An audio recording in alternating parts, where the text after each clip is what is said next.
Hi అండి అందరికీ. ఈరోజు ములక్కాయ మామిడికాయ కర్రీ చేస్తున్నాను.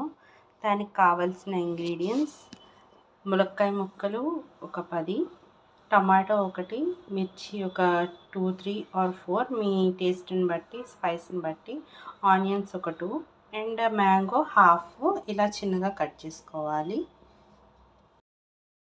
ఆయిల్ హీట్ అయిన తర్వాత ఒక 5 వెల్లుల్లి వేసుకోవాలి. నెక్స్ట్ తాలింపులు కొంచెం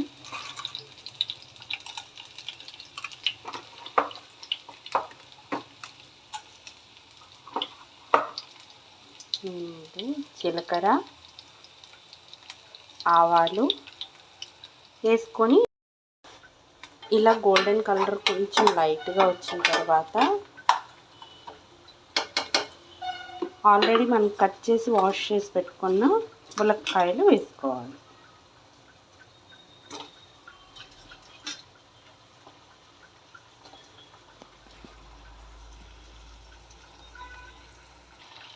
ములక్కాయ ముక్కలు కొంచెం మగ్గిన తర్వాత, అంటే 1 to 2 minutes అలా మగ్గిన తర్వాత ఒక టొమాటో కట్. ములక్కాయ ముక్క కొంచెం ఇలా మగ్గిన తర్వాత మనకి కర్రీ టేస్ట్ ఇచ్చే మామిడికాయ ముక్కలు సన్నగా తరుక్కున్నవి వేసుకోవాలి.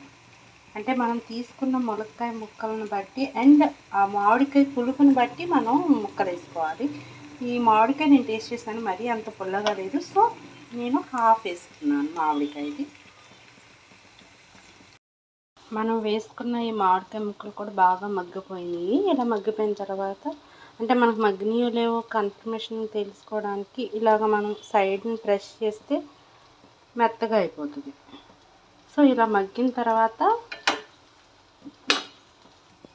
మన టేస్ట్కి తగినంత ఉప్పు, ఒక 1 టీ స్పూన్ కారం అండ్ హాఫ్ టీ స్పూన్ పసుపు వేసుకొని మొత్తం, అంటే ముక్కలు చెదరకుండా కలిపి కర్రీ ఇలా ఉడికేటప్పుడు కొంచెం మసాలా, మరీ అంత ఎక్కువ కాదు, కొంచెం నేను హోమ్మేడ్ మసాలాని వేసుకుంటాను.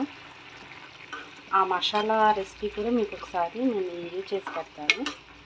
సో ఇలాగ ఉడికేటప్పుడు కొంచెం సేపు మూత వేసుకొని ఉంచుకోవాలి.